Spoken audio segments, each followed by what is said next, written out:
Thank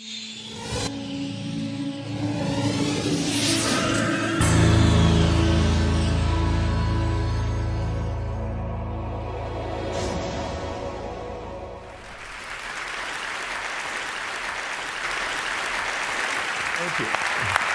I have to tell you, I'm both challenged and excited. My excitement is I get a chance to give something back. My challenge is the shortest seminar I usually do is 50 hours. And I'm not exaggerating. I do weekends, and what I do more than that, obviously, coach people, but I'm into immersion. Because how'd you learn language? You didn't learn it by just learning principles. You got in it, and you did it so often that it became real. And the bottom line of why I'm here, besides being a crazy mofo, is that I'm really in a position, I'm not here to motivate you, obviously. You don't need that. And a lot of times, that's what people think I do, and it's the furthest thing from it. What happens, though, is people say to me, well, I don't need any motivation. And I say, well, that's interesting. That's not what I do. I'm the why guy. I don't know why you do what you do. What is your motive for action? What is it that drives you in your life today, not 10 years ago, or are you running the same pattern? Because I believe that the invisible force of internal drive activated is the most important thing in the world. I'm here because I believe emotion is the force of life. All of us here have great minds. You know, most of us here have great minds, right? I don't know if I'm in the category, but we all know how to think. And with our minds, we can rationalize anything. We can make anything happen. We can, I agree with what was described a few days ago about this idea that people work in their self-interest. But we all know that that's bullshit at times. You don't work in your self-interest all the time. Because when emotion comes into it, the wiring changes in the way it functions. And so it's wonderful for us to think intellectually about how the life of the world is, and especially those who are very smart. We can play this game in our head, but I really want to know what's driving you. And what I'd like to maybe invite you to do by the end of this talk is explore where you are today for two reasons. One, so that you can contribute more. And two, so that hopefully we can not just understand other people more, but maybe appreciate them more and create the kinds of connections that can stop some of the challenges that we face in our society today. They're only going to get magnified by the very technology that's connecting us, because it's making us intersect. And that intersection doesn't always create the view of everybody now understands everybody and everybody appreciates everybody. So I've had an obsession basically for 30 years. And that obsession has been what makes the difference in the quality of people's lives? What makes a difference in their performance? Because that's what I got hired to do. I got to produce the result now. That's what I've done for 30 years. I get the phone call when the athlete is burning down on national television and they were ahead by 5 strokes and now they can't get back on the course. And I got to do something right now to get the result or nothing matters. I get the phone call when the child is going to commit suicide, and I got to do something right now. And in 29 years, I'm very grateful to tell you I've never lost one in 29 years. It doesn't mean I won't someday, but I haven't done it. And the reason is an understanding of these human needs that I want to talk to you about. So when I get those calls about performance, that's one thing, like how do you make a change? But also, I'm looking to see what is it that's shaping that person's ability to contribute, to do something beyond themselves. So maybe the real question is, you know, I look at life and say there's 2 master lessons. One is there's the science of achievement, which almost everyone in this room has mastered to an amazing extent.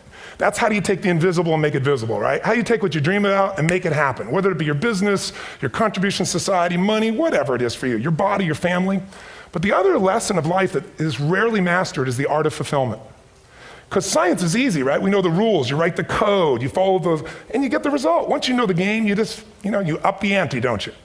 But when it comes to fulfillment, that's an art. And the reason is it's about appreciation and it's about contribution. You can only feel so much by yourself. So I've had an interesting laboratory to try to answer the question of the real question, which is what's the difference in somebody's life if you look at somebody like those people that you've given everything to, like all the resources they say they need. You gave them not a $100 computer, you gave them the best computer. You gave them love, you gave them joy, you were there to comfort them. And those people very often, and you know some of them I'm sure, end up the rest of their life with all this love, education, money, and background, spending their life going in and out of rehab. And then you meet people that have been through ultimate pain, psychologically, sexually, spiritually, emotionally abused, and not always, but often they become some of the people that contribute the most to society. So the question we got to ask ourselves really is, what is it? What is it that shapes us? And we live in a therapy culture. Most of us don't do that, but the culture is a therapy culture. And what I mean by that is the mindset that we are our past.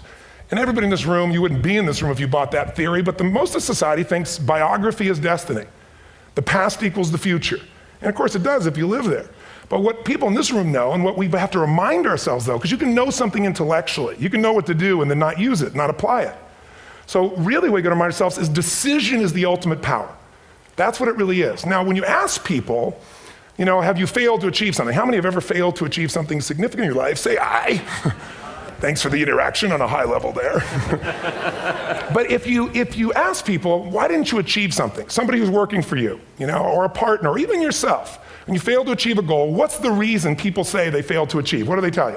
Didn't know enough, didn't have the knowledge, didn't have the money, didn't have the time, didn't have the technology, you know, I didn't have the right manager. Didn't have the Supreme Court.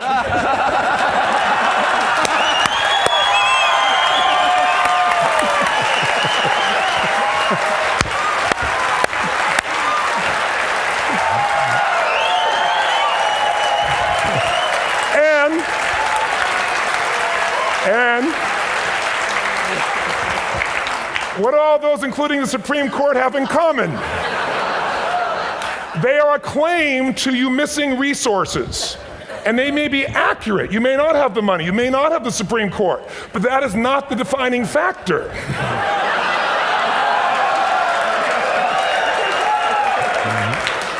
And you correct me if I'm wrong.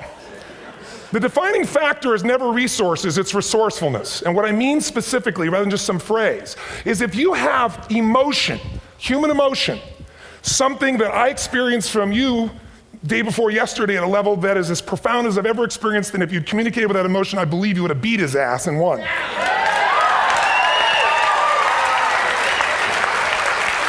But how easy for me to tell him what he should do. Idiot, Робинс. But I know when we watched a debate, at that time, there were emotions that blocked people's ability to get this man's intellect and capacity and the way they came across to some people in that day. Because I know people that wanted to vote in your direction and didn't, and I was upset. But there was emotion that was there. How many know what I'm talking about here? Say aye. So emotion is it, and if we get the right emotion, we can get ourselves to do anything. We can get through it. If you're creative enough, playful enough, fun enough, can you get through to anybody, yes or no? Yes. If you don't have the money, but you're creative and determined enough, you find the way. So this is the ultimate resource, but this is not the story that people tell us, right? The story people tell us is a bunch of different stories. They tell us we don't have the resources, but ultimately, if you take a look here, flip it up if you would. They say, what are all the reasons they have in common? We've said that. Next one, please. He's broken my pattern, that son of a bitch. But I appreciated the energy, I'll tell you that. What determines your resources? We've said decisions shape destiny, which is my focus here. If decisions shape destiny, what determines it is 3 decisions. What are you going to focus on? Right now, you have to decide what you're going to focus on. In this second, consciously or unconsciously, the minute you decide to focus on something, you've got to give it a meaning. And whatever that meaning is produces emotion. Is this the end or the beginning? Is God punishing me or rewarding me, or is this the roll of the dice? And emotion then creates what we're going to do, or the action. So think about your own life, the decisions that have shaped your destiny. And that sounds really heavy, but in the last 5 or 10 years, 15 years, haven't there been some decisions you've made that if you made a different decision, your life would be completely different? How many can think of one, honestly? Better or worse? Say aye. So the bottom line is maybe it was where to go to work and you met the love of your life there. Maybe it was a career decision. I know the Google geniuses I saw here. I mean, I understand that their decision was to sell their technology at first. What if they made that decision versus to build their own culture? How would the world be different? How would their lives be different? Their impact. The history of our world is these decisions. When a woman stands up and says, no, I won't go to the back of the bus, she didn't just affect her life. That decision shaped our culture. Or someone standing in front of a tank.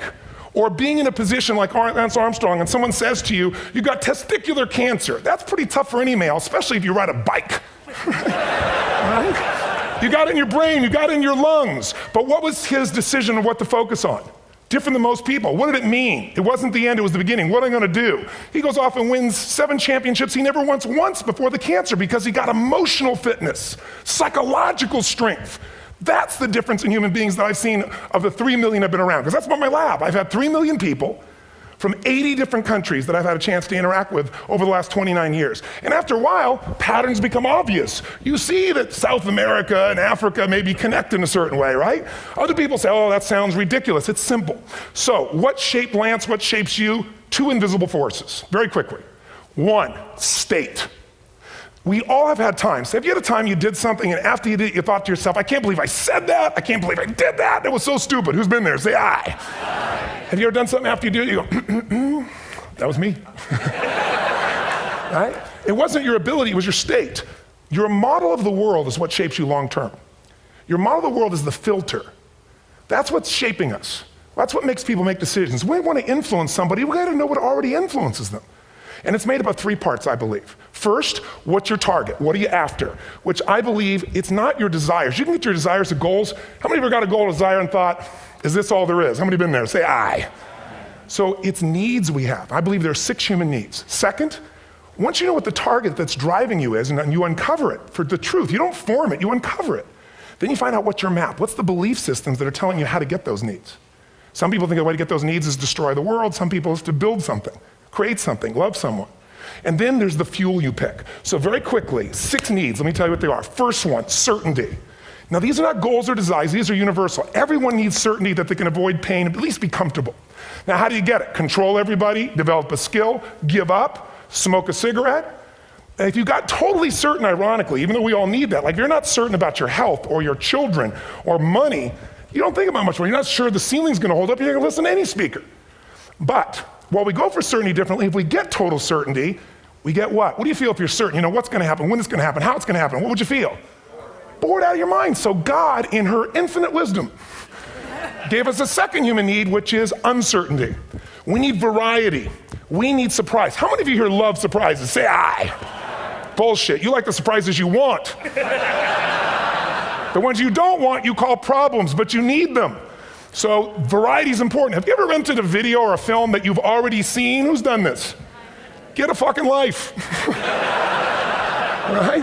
Why are you doing it? You're certain it's good because you read it before, saw it before, but you're hoping it's been long enough you've forgotten enough there's variety.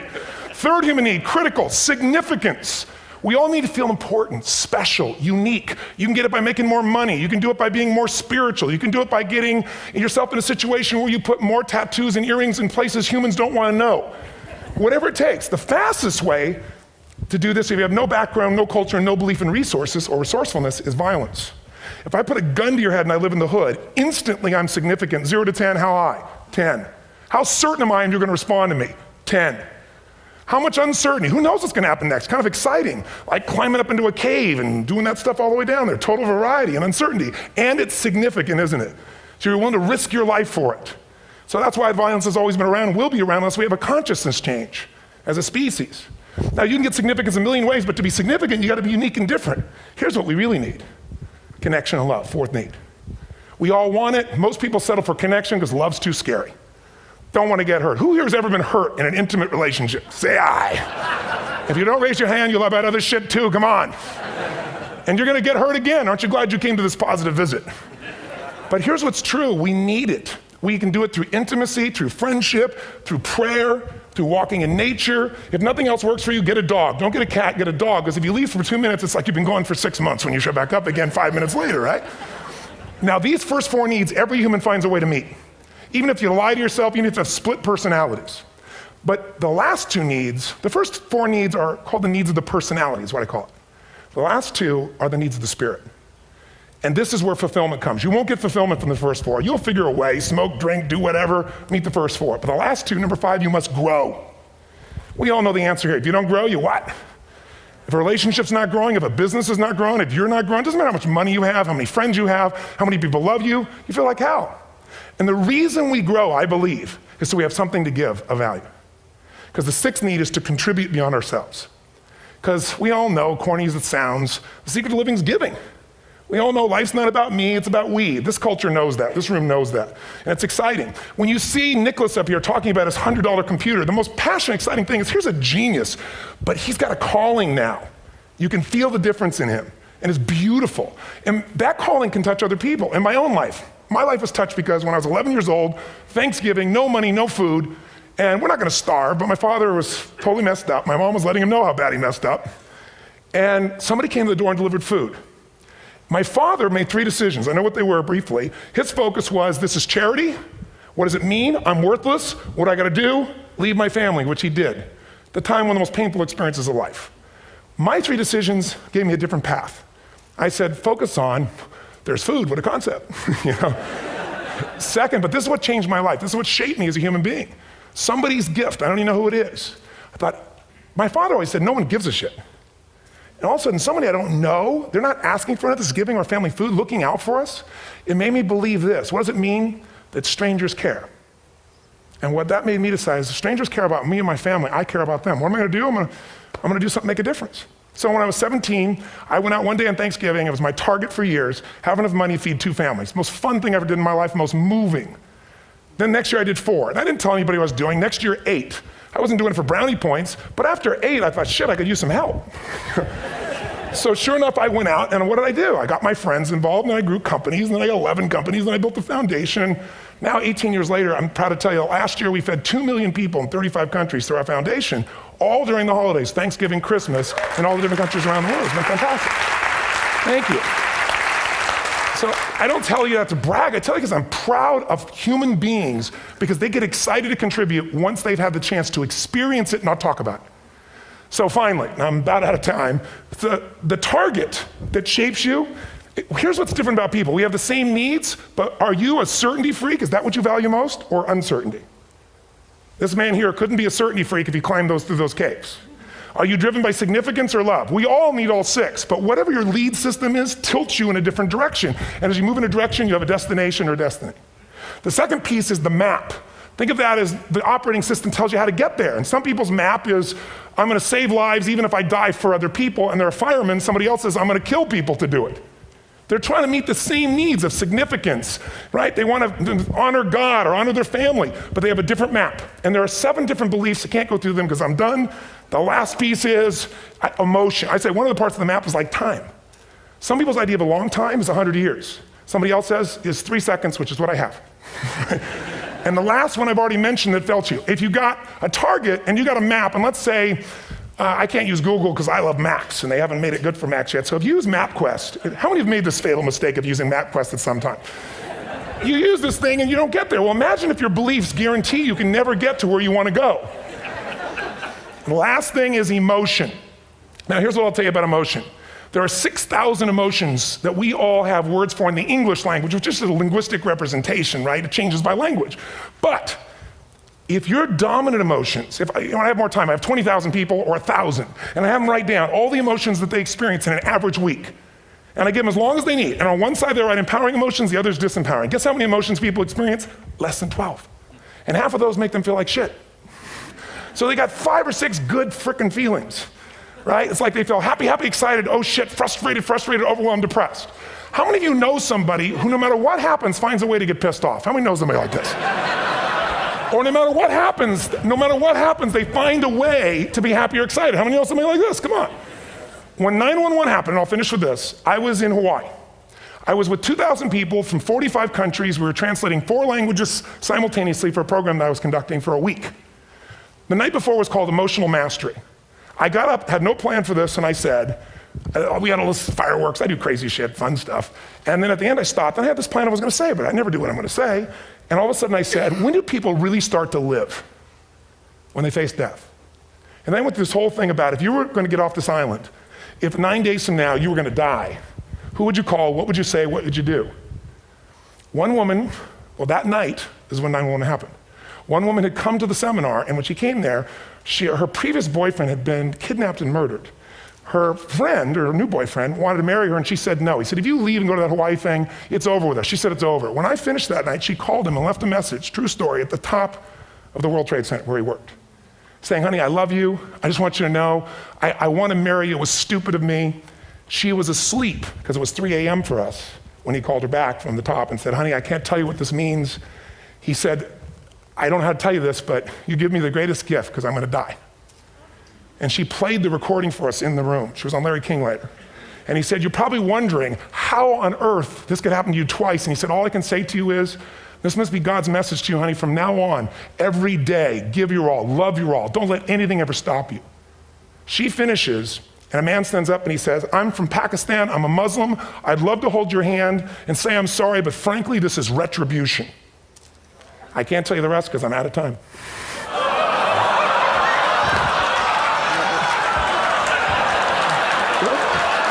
Are you sure? Finish the story. 10 seconds. 10 seconds. No, I want to be respectful. 10 seconds. All I can tell you is I brought this man on stage with a man from New York who worked in the World Trade Center, because I had about 200 New Yorkers there. More than 50 lost their entire companies, their friends, marking off their Palm Pilots. One financial trader, this woman made of steel, bawling. 30 friends crossing off that all died. And what I did to people said, what are we going to focus on? What does this mean, and what are we going to do? And I took the group and got people to focus on, if you didn't lose somebody today, your focus is going to be how to serve somebody else. There are people, there was one who got up and she was so angry and screaming and yelling. She wasn't from New York, she's not an American, she doesn't know anybody here. I said, you always get angry. She said, yes. Guilty people got guilty, sad people got sad. And I took these two men and did what I call an indirect negotiation. Jewish man with family in the occupied territory, some New York who would have died if he was at work that day. And this man who wanted to be a terrorist, and made it very clear. And the integration that happened is on a film, which I'll be happy to send you, so you can really see what actually happened instead of my verbalization of it. But the two of them not only came together and changed their beliefs and models of the world, but they've worked together to bring, for almost 4 years now, to various mosques and synagogues, the idea of how to create peace. And he wrote a book, which is called My Jihad, My Way of Peace. So transformation can happen. So my invitation to you is this. Explore your web, the web in here. The needs, the beliefs, the emotions that are controlling you, for two reasons. So there's more of you to give. Achieve too, we all want to do it, but I mean give, because that's what's going to fill you up. And secondly, so you can appreciate, not just understand, that's intellectual, that's mind, but appreciate what's driving other people. It's the only way our world's going to change. God bless you, thank you, I hope this was served. Tony Robbins.